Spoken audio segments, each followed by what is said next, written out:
룻기 1장 6절에서 10절 말씀입니다. 그 여인이 모압 지방에서 여호와께서 자기 백성을 돌보시사 그들에게 양식을 주셨다 함을 듣고 이에 두 며느리와 함께 일어나 모압 지방에서 돌아오려 하여 있던 곳에서 나오고 두 며느리도 그와 함께하여 유다 땅으로 돌아오려고 길을 가다가 나오미가 두 며느리에게 이르되 너희는 각기 너희 어머니의 집으로 돌아가라. 너희가 죽은 자들과 나를 선대한 것 같이 여호와께서 너희를 선대하시기를 원하며 여호와께서 너희에게 허락하사 각기 남편의 집에서 위로를 받게 하시기를 원하노라 하고 그들에게 입맞춤에 그들이 소리를 높여 울며 나오미에게 이르되 아니니이다. 우리는 어머니와 함께 어머니의 백성에게로 돌아가겠나이다 하는지라. 여러분, 지난주 말씀 기억나세요? 힘이 센 삼손 이야기였어요. 하나님께서는 삼손의 힘을 사용하셔서 블레셋 사람들을 벌하시는 데에 사용하셨다고 나누었었죠. 오늘 이야기는 이러한 사사들이 다스리던 시기에 살았던 룻과 룻의 시어머니 나오미라는 여인들의 이야기입니다. 나오미라는 여자는 이스라엘의 베들레헴이라는 지역에서 태어나고 자란 여인이었어요. 나오미에게는 두 아들과 남편이 있었는데요. 이렇게 두 아들과 남편 그리고 나오미는 모압이라는 나라로 이사를 갔습니다. 모압으로 이사를 간 이유는 모르지만 사실 이 모압이라는 나라는 오래전부터 이스라엘의 적인 나라였어요. 어찌됐든 이 모압으로 이사를 간 나오미 부부와 두 아들은 그곳에서 잘 살고 있었습니다. 심지어 두 아들 모두 모압 여인들을 만나서 결혼을 했답니다. 그런데 어느 날 나오미의 남편과 결혼을 한 두 아들들이 모두 죽어버린 것이었어요. 한순간에 남편과 두 아들을 잃어버린 나오미는 아마 인생이 끝난 기분이었을 것입니다. 너무나 슬픈 나오미는 죽은 두 아들과 결혼했던 모압 출신 여인들 룻과 오르바를 불렀어요. 이스라엘에서 다른 나라 출신의 과부로 살아가는 것이 얼마나 힘든 일인지 알았던 나오미는 힘없이 남편과 아들들이 다 죽었으니 그들의 고향 모압으로 돌아가라고 말했습니다. 그중 한 명인 오르바는 바로 모압으로 돌아갔지만 또 다른 며느리인 룻은 이렇게 말했습니다. 아닙니다. 저는 모압 여자이지만 어머니와 함께 이스라엘 백성들에게 함께 갈 것입니다. 저는 어머니와 함께 할 것입니다. 어머니가 가는 곳이 저의 길이 될 것이며 어머니의 백성들이 저의 백성이 될 것이며 어머니의 하나님이 저의 하나님이 될 것임을 믿습니다.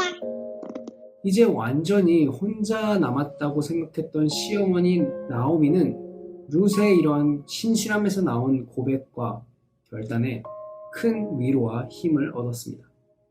그래서 결국 나오미와 룻은 함께 이스라엘 땅으로 돌아오게 되었습니다. 나오미의 고향인 이스라엘의 베들레헴 땅으로 돌아왔을 때 이스라엘은 보리를 수확하고 있는 시기였습니다. 그래서 배가 고팠던 룻도 이삭을 주우러 밭으로 나갔습니다. 룻은 이삭을 막 줍기 시작했는데요.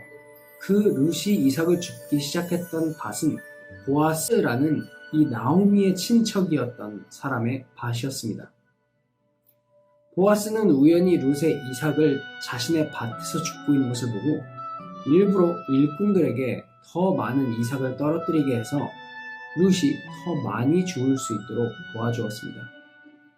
그 이유는 보아스가 룻이 시어머니 나오미를 위해 함께 이스라엘로 내려왔다는 이야기를 이미 들어서 알고 있었기 때문입니다. 보아스는 현숙한 성격의 소유자였으며 하나님을 경외하는 관대한 사람이었습니다. 보아스는 이 시어머니 나오미를 섬기기 위해 이스라엘에 오기로 결정을 한 룻을 위해 축복 기도도 해 주었습니다.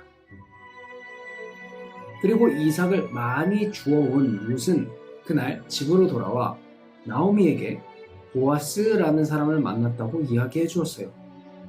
그랬더니 그 나오미는 이 보아스라는 사람이 죽은 남편을 대신해서 가문을 이을 수 있는 사람이라는 것을 알려주었습니다. 나오미는 새로운 희망과 소망을 품고 어떻게 하면 보아스에게 지금 룻이 다시 결혼을 할 수 있는 상태인지 알려주어서 보아스를 룻의 남편으로 맞을 수 있는 기회가 있을지 계획을 짜기 시작합니다. 나오미는 룻에게 말했어요. 루사, 일단 이 과부 옷을 입어라. 이 옷을 입으면 너의 남편이 죽었다는 뜻이니 네가 다시 결혼할 수 있는 여자라는 것을 보아스가 보면 알게 될 거야. 룻은 그날 밤 그 의복을 입고 보아스가 있는 농장으로 찾아갔습니다. 룻은 보아스를 발견하고 살금살금 보아스에게 다가갔어요. 그러자 뭔가가 다가오는 것을 느낀 보아스가 자다가 깜짝 놀라서 깨어났습니다. 룻은 자다가 갑자기 일어난 보아스에게 시어머니 나오미의 가문이 다시 설 수 있도록 결혼을 해달라고 말했습니다. 보아스는 나오미의 가문을 향한 이 룻의 담대함에 속으로 감탄을 하고 말했습니다. 정말 지혜로운 여인이군요. 저에게 조금만 시간을 주십시오. 저도 제가 갑자기 결혼을 한다니 정신이 없네요. 제가 내일 금방 다시 알려주겠습니다. 롯은 돌아가서 이 기쁜 소식을 나오미에게 알려주었어요. 둘은 기뻐하면서 잠이 들었습니다.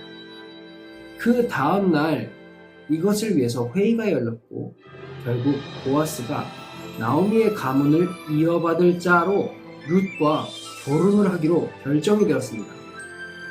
보아스는 나오미의 가문의 모든 것을 이어받고 룻과 결혼을 하게 되었습니다.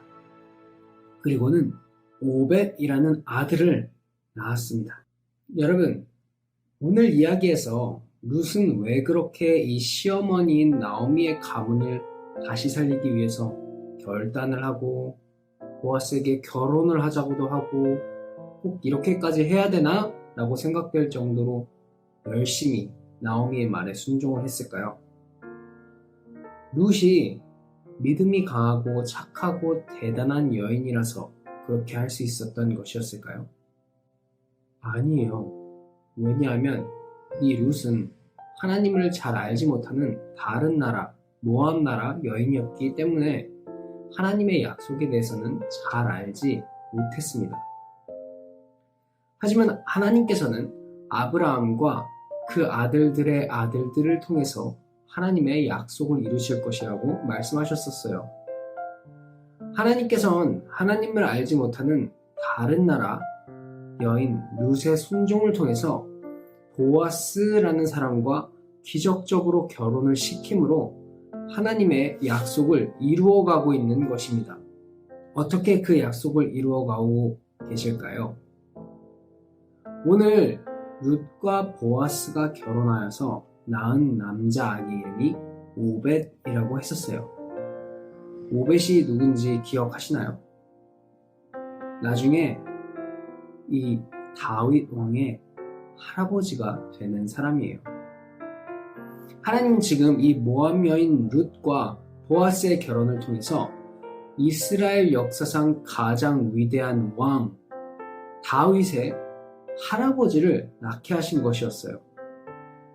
거기서 끝나지 않고 이 다윗 왕의 아들의 아들의 아들들을 통해서 오늘 나오는 나오미의 고향 베들레헴에서 우리의 죄를 용서하시고 영원한 하늘나라의 가문으로 이어주신 예수 그리스도께서 태어나십니다. 룻이 대단한 것처럼 보일 수 있었던 것은 전능하신 하나님께서 룻과 나오미와 보아스를 통해서 약속을 이루셨기 때문입니다. 룻이 대단한 게 아니라 약속을 반드시 이루시는 전능하신 하나님이 대단한 것이에요. 룻과 나오미와 보아스는 이 일상 속의 작은 순종을 통하여 자신도 모르는 사이에 하나님께 쓰임을 받은 것입니다. 그것처럼 여러분의 삶 속에 작은 순종들을 통해서 하나님께서 일하고 계심을 믿는 여러분이 되시기를 축복합니다. 자, 7월 넷째 주 액티비티 준비물을 준비해 주시기 바랍니다. 오늘은 룻의 이삭줍기라는 액티비티입니다. 자, 주신 줄에 시리얼을 하나하나씩 이삭이라고 생각하면서 주심고 꿰면서 오늘 말씀을 묵상해 보시기를 바랍니다. 그리고 남은 시리얼은 맛있게 드시면 되겠습니다.